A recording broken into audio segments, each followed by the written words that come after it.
Yun, bago matapos yung ating video about dito sa budget meal.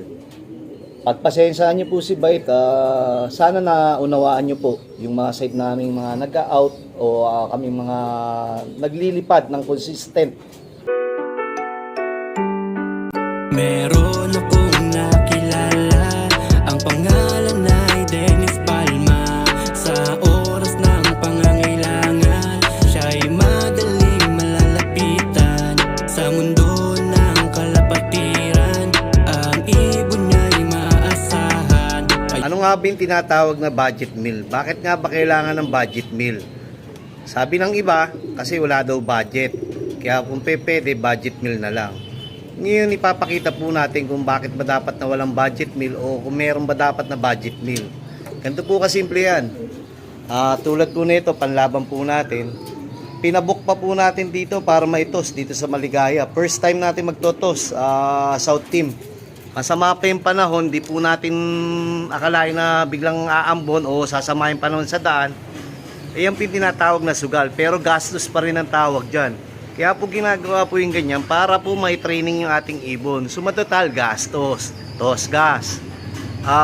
Yung pagduribrid po nito, katulad yan, no, ang dami natin nililinisan. Ayan, no, mga pinaglilinisan natin dyan. Gumagamit tayo ng Sunrox at ang pagod natin. Huwag na yung gastos, yung pagod na lang ni Bait at ni Paring Larry. Iniisa-isa natin linisan yung mga yan.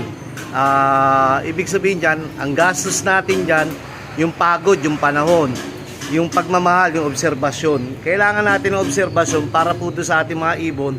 Tulad po nito, obserbahan natin yan bago pa kawalan. Nandiyan din po yung live nating re-entry at yung dalawa nating tawag dyan, pang Santa Ana. Katulad po niyan, yung mga young bird pong yan. Gastos po kami ng panahon dyan, pero karamihan po dyan sa young bird niyan, pinantulong ni Bait. Hindi pa lang po kinukuha. Ayan po, ganyan po yung sinasabi nating gastos. Kaya sabi nga po natin, ikot po tayo dito. Tunglop na to, gastos din po to, tos gas. Pero bali wala naman po yung gastos na yan. Kasi ito po yung gusto natin. I mean, ito po yung, dito tayo masaya. Kaya natin pinagkakagastusan eh. Kaya nga natin binibigyan ng oras eh. Dito tayo masaya, dito nawawala yung pagod natin. Dito tayo nagiging masaya at dito tayo nakikilala sa lipunan ng industriya ng pag-iibon. Sa labas ng bansa o dito man sa buong Pilipinas. So matotal, kailangan po natin trabaho eh. Katulad yan, wala pa po yung poop tray nila. Nandun pa sa labas, kinukut-kut ko pa at pinaarawan. Ito, ang dami ko pang gagawin, no? So matotal, hindi naman po kagad tayo makakabuo ng pamilya kung hindi tayo mag-i-invest ng panggastos. Ibig sabihin, kailangan natin mag-invest ng materyales. Bibili po tayo ng materyales. Sa una lang naman yung materyales. Siyempre, pag dumating na yung time na meron na kayong 2 pares, 4 na pares, pwede nyo pong paramihin yan. Pero bago nyo paramihin, hanggat maaari, ilipad nyo po yung mga anak nila. Para po yung resulta ay makita nyo po kagad. Kasi kung hindi, papasok po dyan yung gastos na naman. Ano po ba yung gastos na yun? Gagastos po kayo kaka-training, gagastos po kayo kaka-breed, tapos hindi naman po tama yung nasimulan yung mga materyales. Kaya ito po, sabi ko nga po, yung budget meal, itong pala sa oras na binibigay natin, baka hindi na po, lalo na yung mga mayayaman na napaka-busy. Si Bait, ordinaryong tao lang naman. Siyempre, katulad nila parin Jimmy Lin, nuubos nila yung oras nila o naglalaan po sila ng oras para sa mga ibon nila. Kung ipinaninegosyo nila o inaano pa po nilang tawag dito, may time sa trabaho or negosyo o katil nila, mas kikita po sila. Pero dito kasi sila, tayo, ako, o yung mga baguhan, dito po tayo nagiging masaya eh. Kaya, pagpasensyahan po doon sa mga nagsasabi ng budget meal. Paano po tayo magba-budget meal kung tayo pa lang nagsimula na sa ating pag-invest? I mean, i-invest ka ng materyales, then siyempre, pagtapos sa materyales, hindi matatapos yung basta-basta nakabili ka lang, makikisama ka dyan, napakahirap makisama dahil yung iba, hindi naman nagtuturo o hindi mo naman nakakausap, nakabili ka lang. Dahil siyempre mga busy rin po yung mga idol natin yan. O kaya international po kayo pumili, mga imported, mahirap makipag-usap.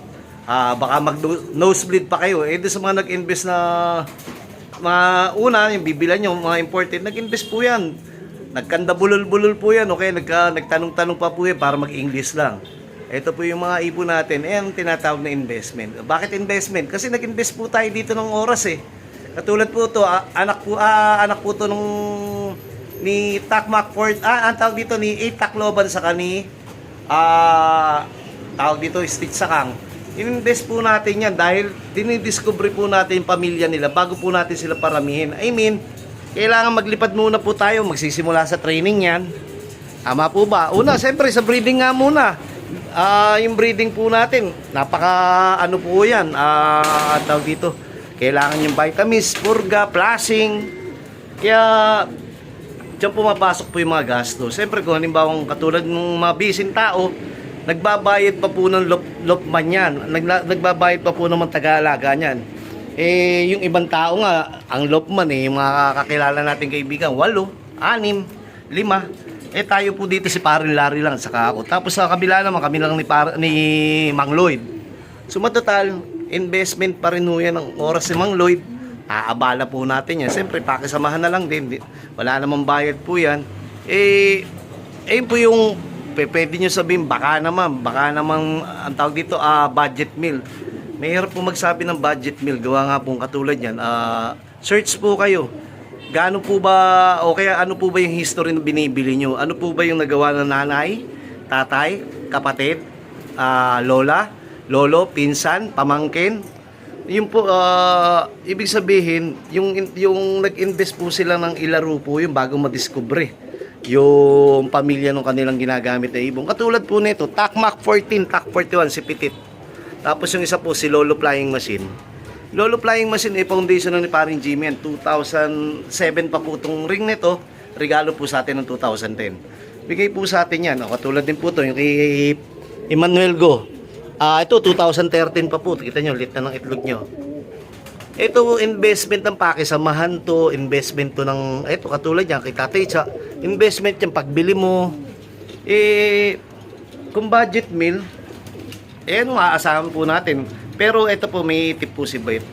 Kung namamahalan po kayo sa isang lot o sa isang nag-out ng ibon, pwede naman po kayo talagang pumunta po doon sa mga baguhan na consistent na rin nananalo na hindi man sila sikat kasi hindi nag-FB o hindi man ganun ka o walang vlog o walang video o ang tawag ba dito.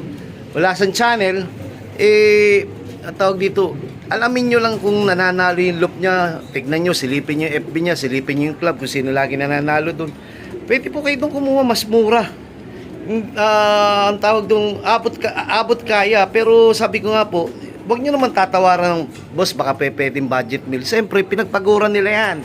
Nag-invest din po sila dyan. Kung sa kanila po, out nila 2.5, maging masaya na po tayo. O mag-out ng 3,000, maging masaya na po tayo. Gawa nga po ng pinaghirapan po yan, nag-invest po sila ng panahon dyan. Malay nyo yung breeder nila, nabili nila ng halagang magkano, 50,000, 10,000, 20,000, o 15,000, o 5,000. I mean, nag-invest po sila. Kaya tayo po, sana po, pasensya po doon sa budget meal. Naintindihan naman natin yung mga budget meal na yan. Dahil lahat naman tayo gusto makakatipid Nagkataon lang, kailangan dito sa larangan ng pag-iibon, mag-invest po tayo. Kailangan po natin ng, o nga, sige, maka-budget meal ka ngayon. Pwede ba sa club yung budget meal na entry, budget meal na derby, budget meal na training, budget meal na patoka, budget meal na ano pa ba, mga vitamins. Pag nasimulan natin ang budget meal, ano magiging resulta ng budget meal din? Ito po yung opinion lang ni Bait, wala naman pong masama dito sa sinasabi ko. Ang gusto lang po nating iparating, unawain po natin yung pinagbibilhan natin o yung gusto nating pagkuhanan ng ibon dahil pinagpaguran po nila yan. Tinuklas po nila yan. Hindi yan po basta isang araw lang po ginawa. Sana dito sa simpleng video po ni Bait may natutunan po tayo at pwede po kayo mag-comment, magdagdag o kung anong po pwede nyo ikwento. Basta lagi lalagyan nyo na sa nan po yung ibon. Dumapo na po sa atin. Pero lagi nyo po sasabihan ng ito po ay aking opinion lang. Para walang tama, walang mali. Ibig sabihin para hindi po tayo nagkakagalit-galit. Kasi iba, ito po kasi ang tama Kaya hindi po tayo nagkakasundo. Samantalang pagka yung opinion po, ito po yung opinion ko. I-respeto po natin yan. Tama man po o mali sa pandinig namin yan. Kailangan namin irespeto dahil opinion nyo po yan. Walang tama, walang mali. Pwede yan, tama po sa inyo. At kung maganda po sa pandinig namin, tama din po sa amin. At magkakaintindihan po tayo. Tignan nyo yung kami, yung kalapate po, paliliparin ko na dito sa camera. Ayan po. Kanina pa po nakadapo sa aking camera. Napaka-sweet mo naman, kuya. Mamaya po uli! What's up mga ka-showbiz? Yun, bago matapos yung ating video about dito sa budget meal. Pagpasensyahan niyo po si Bait, sana na unawaan niyo po yung mga side naming mga nag-out o kaming mga naglilipad ng consistent na may magandang resulta. Unang-una, laging sinasabi, respeto natin doon sa ating mga ibon o doon sa pamilya ng ating ibon na ginamit at nagbigay sa atin ng karangalan. Sumatotal, kung kukumputin po natin yung effort ng mga ibon natin, yung effort po natin, baka hindi lang po yung ganyan yung presyo. Pero sabi ko nga po, nasa tao naman yung nagpa-price O baka pag namamahalan kayo, nasa tao rin naman nagsasabi ng pwedeng baka budget meal. Hindi naman natin alam kung magkano yung sinasabi nilang budget meal Ang gusto lang natin ipakita dito, yung budget meal na yan siyempre kahit paano, respeto na lang po doon sa ginawa ng ibon. Halimbawa, yung lupong yun, consistent naman talaga nagpapakilos o nagpapatapos o nananalo po lagi yung mga lahi ng ibon niya po, doon na lang po kayo pumasa. Ibig sabihin, respeto pa rin doon sa ginagawa ng mga ibon. Tapos, pangalawa na yung respeto doon sa tao. Tapos, may budget bill naman si Bait dito kung napapansin nyo, pag may tutulungan po si Bait, imbis na pang 10k natin, pang 15k o 20k, pero nyo minsan, mabilisan, bayaran nyo po 7,000, okay, mabilisan 5,000, padala nyo po yung malilikom nating halaga doon sa ating tutulungan. Ano ba, meron po tayong tinutulungan na nasa ospital, okay, katulad po ngayon, may ongoing po tayo, budget million. 5,000 po, isang young bird, i-out ko po para po doon sa nasunugan. Ayun, pwede po matawag ng budget meal dahil, alam ko po yung i-out ko, hindi lang pa 5,000 yun. Yung history, o yung pamilya na lang po yung magsasalita para po sa inyo. Ganon din po kung sa iba po kayo din kukuha. Baka mamaya mabigyan nga po kayo ng budget meal. Tapos budget din yung history o yung budget din yung magiging history sa rep nyo o baka mamaya walang dalang karangalan. Ang point ko po dito is kami naman marami naman pong mas marami pang batingan sa akin. Ako halos baguhan din ko kukumpara kila paring Jimmy, kula Idol Benito, kila paring Eddie, tayo yung mga nasa 15 years pa lang sa larangan ng pagkakarera. Pero pag-ibon mula po, dati pa po yan, bata pa po. Sumatotal, yun, budget meal. Abangan nyo po yung mga tinutulungan natin. Biro nyo, nagkaibon na kayo, tapos nakatulong pa kayo. Tapos kadalasan po ng nakakasama natin sa pagtulong. Siyempre, may in good faith yung ginagawa natin, pagtulong, may kasamang may kasamang buenas. Kaya both sides yung natulungan natin, yung nag-acquire saka yung ating tinulungan, both sides natutulungan ng mga dugong bait. Kung sa iba naman po, ganun din po yung pakiramdam nyo, karapat dapat naman po i-price nila ng 15, 20, 10, minsan nga may 50. Kung kayo po pagka sa auction sa PHA, magugulat kayo. At sa mga international, yung FIFA. Samantalang po yung sa atin dito, kung basta abot kamay naman kung talagang pag-iipunan. Kasi hilig po natin to ang binabayaran mo dito yung yung kasiyahan mo, hindi yung ibon. Yung sumatotal, alam mo yung nakakuha ka ng ibon, plus factor pa.